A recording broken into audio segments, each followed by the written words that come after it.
Now, question for you in this age of AI, is the VA DOA? I know, forgive me for all the acronyms or the TLAs. Too many years living in Singapore. I'm joined by a guest today in New York who has a company called Results Resourcing. And for over a decade, she's been working in the virtual assistant space. She's got a unique slot and angle on that. So Elizabeth Ice is joining me. We're going to talk about really the power of virtual assistants. We're also going to talk about how that's changing due to the impact of AI. And also she's going to show us a very interesting calculator that helps us to understand the real cost of not having a VA and trying to do the work ourselves. Elizabeth, welcome to the show. Thank you so much, Jim. Great introduction. Thank you so much. Well, I had a second chance because Elizabeth and I actually were on the mic a couple of weeks ago, and then we had trouble. And in fact, turned out that her router was down. So she's back, which is wonderful. And a real person came and fixed it. No AI, no VA. So there's still a role, Elizabeth. And you serve real people who are entrepreneurs, don't you? So tell us a little bit about Resource in the whole VA space and why entrepreneurs come to you to get their virtual assistant needs met. Well, at the bottom line, I'm all about helping small businesses scale, in particular solopreneurs, as well as small businesses with, say, maybe less than 10 employees. And it's the backbone of most economies. 99.9% of businesses in the US, for example, are solopreneurs or small businesses. So they're really what makes the economies tick. And so that's my particular focus, is how do I help those entrepreneurs get noticed and have the impact that they want. And I really discovered over time that really by helping them have the resources, the talent they need to help them achieve their mission is the way to scale. And one of the best ways to really bring that talent on cost effectively is by hiring freelancers, because they're skilled, they're available, they're flexible, and they don't come with all the burdens of employment and the commitments of employment. So really the key is finding the good ones. And that's really what I've been focused on. And that's what they come to me for, is to find, vet, and curate freelance talent for them, specifically virtual assistants. I was going to say, because finding a VA on Upwork, for example, or Fiverr, it's a bit of a lottery, isn't it? And if you post a job on there, you can get 101 applicants. I personally had a bit of a battle a little while ago with some people who looked great in their portfolio. And I think it was just like a different person entirely actually doing the work, right? And you put the money in escrow and then they didn't turn up and they didn't do the work. Elizabeth, how does Results Resourcing save entrepreneurs like me going through what in the end was quite an expensive exercise in terms of time? I managed to battle and get my money back, but it was an unpleasant experience. So how do you help with that? Well, honestly, that was kind of my inspiration for creating Results Resourcing. I was hiring freelancers myself, and I found the process frustrating because solopreneurs and small businesses, they talk to technology, just what you described. You type keywords in, and it's more than 100 profiles show up, thousands of profiles show up, and you use whatever filters are available, to sort through, and then you try to interview, do all this work to try to find out if it's the right person, and it is a crapshoot. And so my motivation was, how do I use my background, which is I have a large corporation background, running operations, very much an operations expert, workflow expert. How do I make that simple, easy, and quick for small businesses? So that's what Results Resourcing is. We want to resource results, which is why we named the company that. And we find, vet, and curate virtual assistants. And in the early days, we actually curated individuals. But small businesses kept coming back to us saying, well, we liked that first individual because you interviewed them, you made sure they were a good fit for what we needed, kind of like a staffing agency does, but focused on contracting. And then we were also very efficient because we're a technology platform. But they came back and what they said to me is they wanted competent, reliable, nice, and they wanted it right now. And I also noticed in the course of serving these clients that they would come to me with something on fire. And that was what they needed. Put that fire out. And we would help them do that. Then when that fire was out, they needed something else. But that first freelancer they hired to put the fire out wasn't the right person to fight the next fire or prevent the fire. And so what that really led us to do was to focus on matching people with teams of preformed teams, basically virtual assistant agencies. And what's powerful about that is that we pre-vet them. So we know their quality, and many actually have done work for me. But essentially they have broad skills. So it's not just one person that could do something well, because there's no such thing as a unicorn.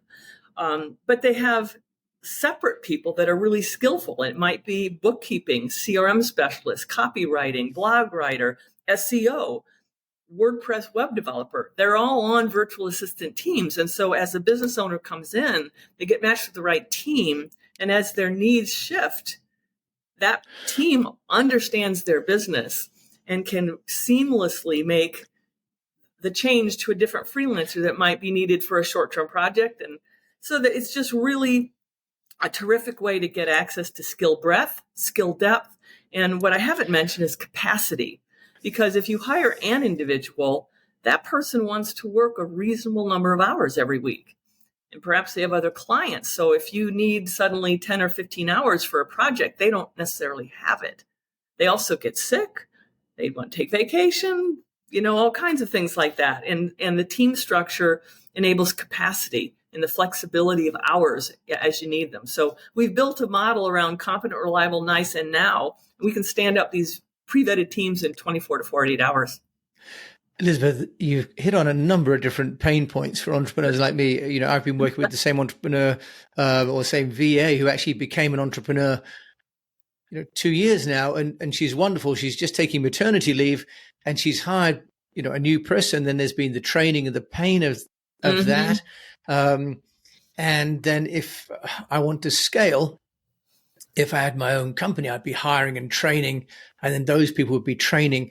So when my individual VA hires new people, that new person is actually kind of out of my control. The hiring process and the performance continuity is actually really a challenge, isn't it? I didn't realize that you can hire, if you like, teams of VAs. And is that companies that have got sort of a group of VAs, or is it individuals and you're bringing them together, if you like, as a virtual team, if I can use that expression, by picking sort of a dream team and collating them? How does that work? Well, both are possible, but we have really focused on finding business owners that have those agencies. And the reason I've chosen that is because, I personally don't want to get involved in the day-to-day operations, of a client engagement. And I think it's more powerful to have a business owner, another entrepreneur that owns and runs the agency, the ownership, the common experience with the business owner they're supporting. That's really powerful. And to your point about, your VA being out, is part of what I vet is the leadership and management abilities of the leaders of these companies. So I understand their methodology, how they train people, what their processes are. So I'm confident that when I match you to somebody, they're going to follow a familiar process that I have faith in. And so, while I may not know all of the team members, I know how the team members came about. And some of the team members are actual employees, but actually the vast majority are preferred contractor relationships they have with other freelancers of the quality that they expect. And that makes those teams really dynamic, because a couple of years ago, did anybody know about AI? No. But I'm looking for future-looking VAs that are anticipating what's coming into the market so they can help the small business navigate those changes. Well, Elizabeth, you have mentioned the dreaded word AI. And I think we have to talk about that, because some people are thinking about replacing the VA, who's maybe in the Philippines or in Latin America, for example, or in Africa, with AI. I've got to get your view on the difference that AI is going to make to this sort of opportunity to outsource your work. Well, I would not use the word dreaded AI. I think it's using AI appropriately. So my view of the topic is this. First of all, I view virtual assistant as a professional service. It's not clerical work that's done over the internet, regardless of where in the world it's done.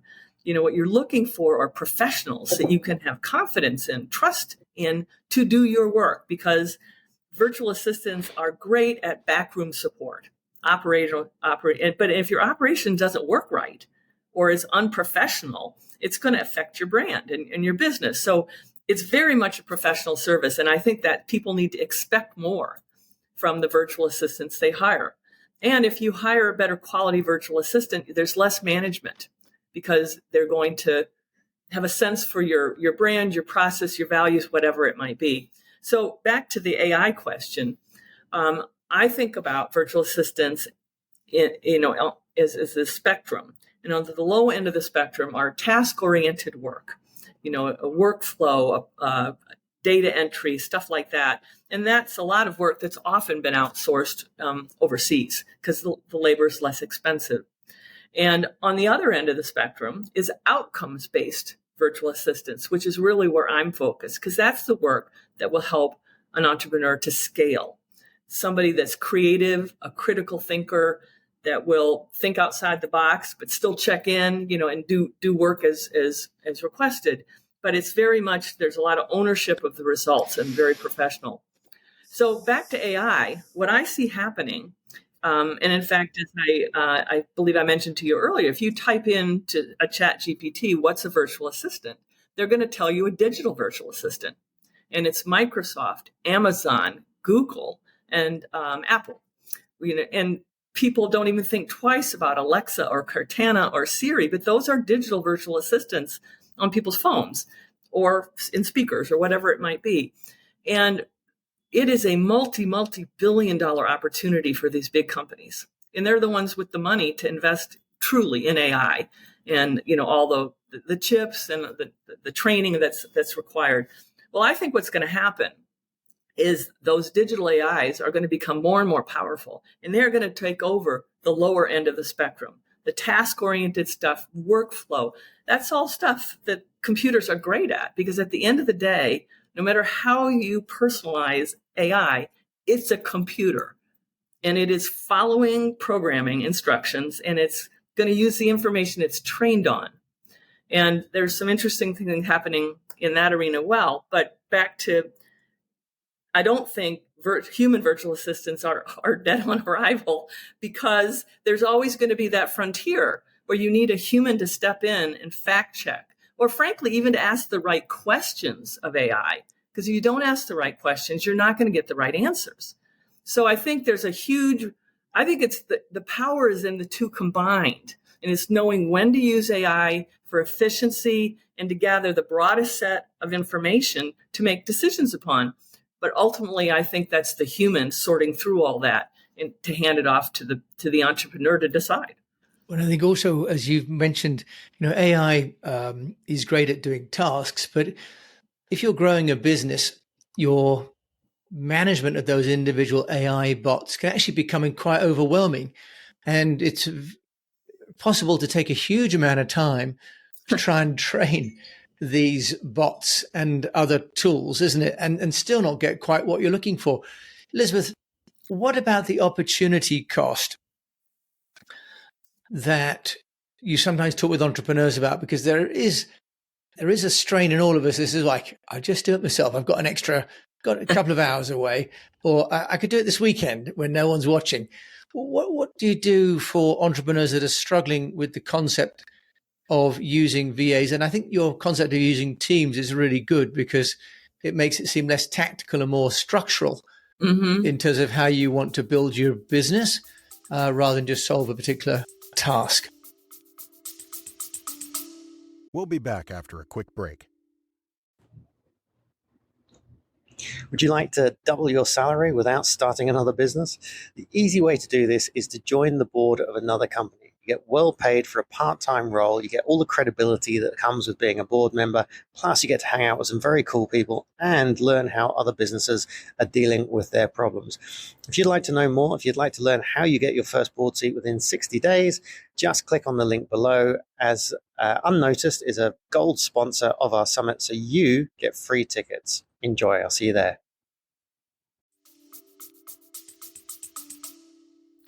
Well, I think one of the things I admire most about entrepreneurs is how scrappy they are, how resourceful they are. But at some point, that skill is actually a liability, because what I think entrepreneurs need to be focused on is what's their big idea? What is the value they're trying to bring to the world? And that's where they should be spending the bulk of their time.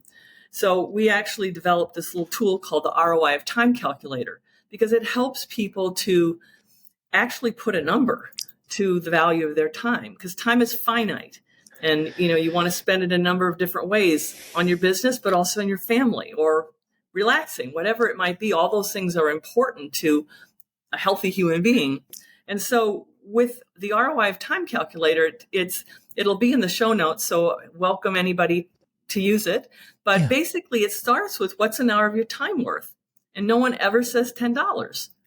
And the average actually is 166 US dollars. And after that, we ask, what is it you deliver to your clients? And it's not that I particularly care, but I want that person to be focused on the value they deliver. And then we ask how many hours a week you work. And then what percentage of that, how many hours a week do you work on working with clients or delivering that value? And the average is 43%. So 43% of everyone that's ever taken this survey is spent on the core value of their business that develops revenue and delivers value. And it's 57% is on invoicing, customer service, blog writing, social media, researching AI tools, whatever it might be. And so my philosophy basically is, if you can convert some of those hours that you're doing it yourself to an expert that will do it better for you, whether it's researching AI tools, which high quality VAs are very good at, or it's your bookkeeping, or it's your blog writing, or it's social media, whatever it is, outsource to somebody that loves to do that backroom stuff that's actually a burden to you. Elizabeth, that creates time and allows you to create more value. Yeah, that's a wonderful tool. And we've got it on the website. It's resultsresourcing.net. And if anyone wants to see it on the YouTube channel at Jim A. James, you can also see it. So I think that's brilliant. If it's 43% on average is spent actually delivering the value, plainly you can double your revenue for doing no extra hours if you then outsource. And presumably, Elizabeth, if the average value per hour is 166, what would be the average VA cost? That's the missing bit of this equation. Yes. Well, for us, we specialize in US and Canadian freelancers. And that's a choice we made because, again, our clients came to us looking for people that grew up in the culture here, understood how business is done here, knew the difference between Arizona and Maine, or Toronto and British Columbia.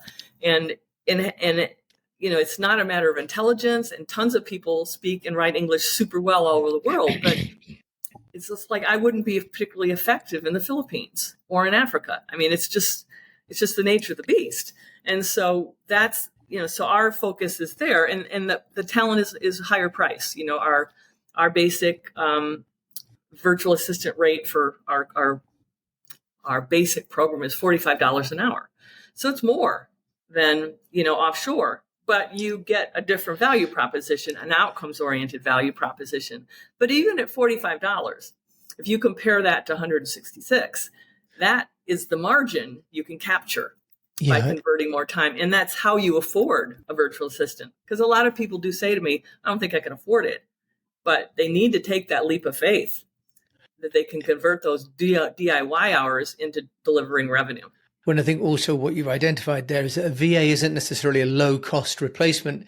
It is a contractual replacement to hiring someone that you would maybe hire for your own business, but for maybe you haven't got the office space, maybe you haven't got the ambition to have overhead fixed because the revenue is not consistent, right? So it's viewing virtual from the context of not just out of sight and out of mind and therefore low cost, but rather more of a variable cost to your business, isn't it, Elizabeth? So it's a mindset shift in how we perceive that support for Totally business. true. And looking at it as I said before, it's a professional service that can help you really add to the value of your business. And another funny example, but I mean, one thing that's important in terms of a business, especially if you ultimately want to sell it, is documenting your process.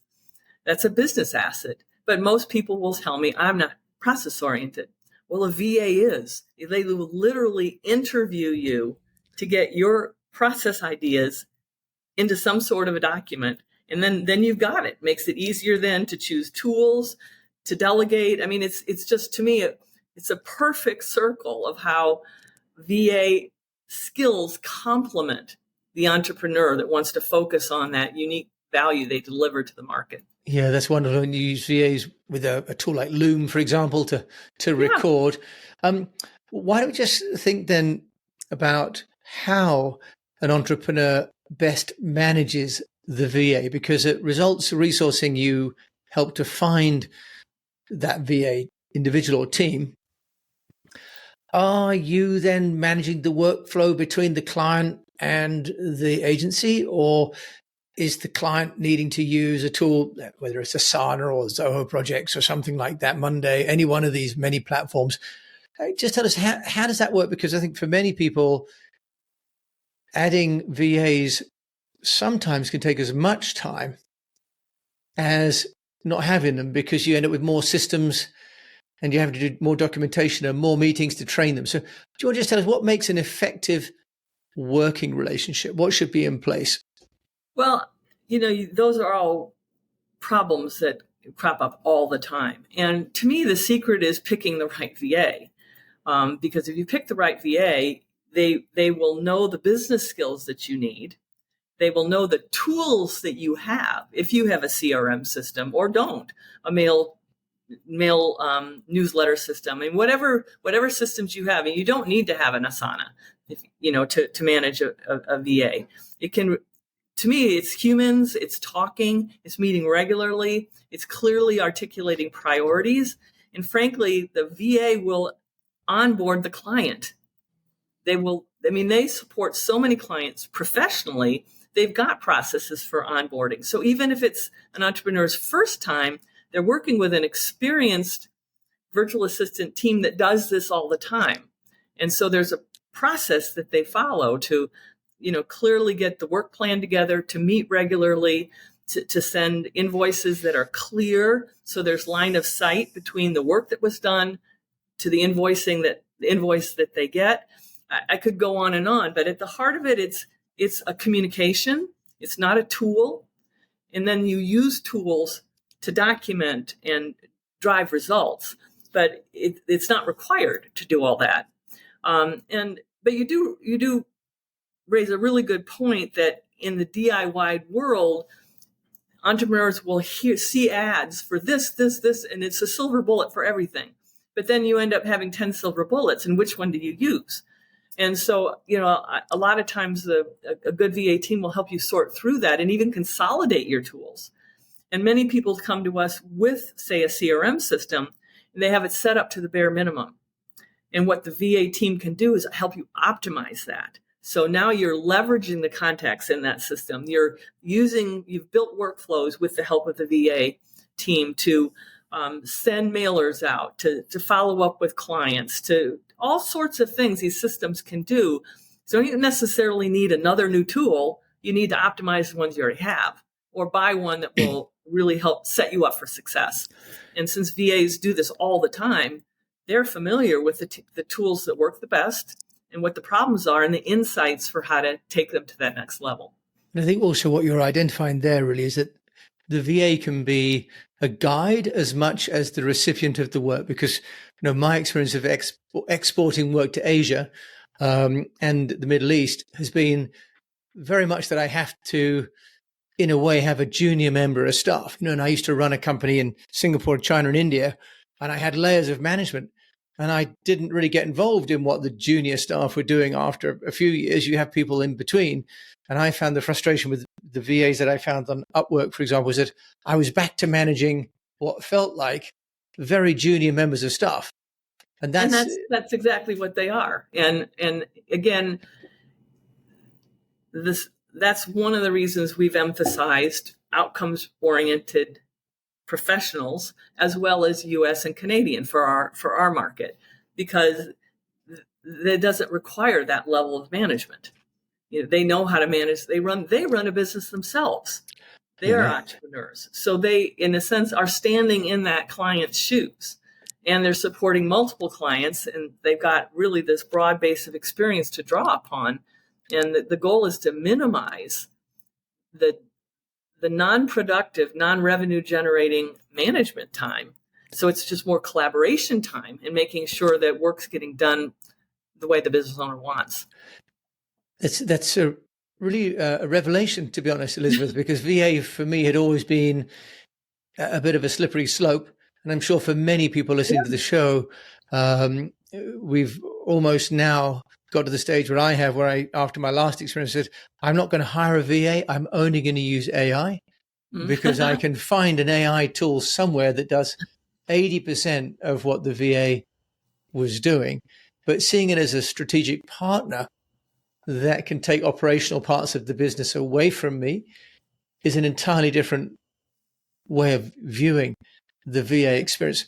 Elizabeth, if there's a number one tip that you would give people, entrepreneurs looking to use a VA and a VA team, importantly, with all your experience at results resourcing, what would that advice be?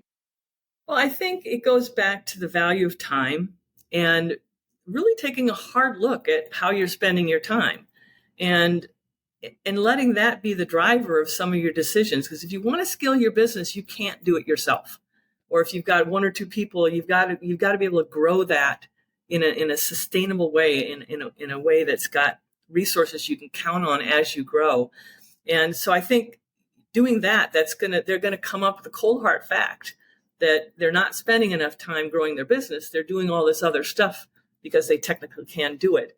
And then it's frankly, what you just described about the VAs that you've used, that to me is a defensive hiring decision. Well, I'm going to get somebody cheap because it's not going to work well. So I'm going to minimize my loss, as opposed to, okay, I'm going to find somebody great that can make a difference to my business. And I'm willing to pay a little bit more for it, not ridiculously more for it, but pay a little bit more for it because that person is going to have my back and help me build my business and bring experiences that person has across industry over the years and as a fellow entrepreneur to help scale the business. And so I think that's the kind of the frame I put on it, is valuing your time and stepping up and finding the right person to help you step up your business, because they're there, but it's being defensive is not going to get you where you want. I love that. A great advice from New York. We should be more offensive. Sounds a bit wrong, but a bit more assertive probably is the word I'm looking for. More assertive. Elizabeth, you're plainly someone who thinks a lot about, all of these matters and others. If there's a book or a podcast that you'd recommend that you find stimulating, what would that be? Well, of course, you would be a podcast I would recommend. Oh, you're too kind. I didn't pay Elizabeth to say that, by the way. I didn't expect to say that, but I couldn't resist. But I would say the book that has been profoundly influencing to me is a book from 2016. And it's called Thank You for Being Late, An Optimist's Guide to the Age of Acceleration. And it's by Thomas L. Friedman, and he's a New York Times columnist, and he writes actually a lot about politics in the Middle East. But he's also a really terrific writer and very interested in the world and technology. He also wrote the book Thank You for Being The World is Flat. I was going to say he wrote The World is Flat, right? Yeah. So this is a later book.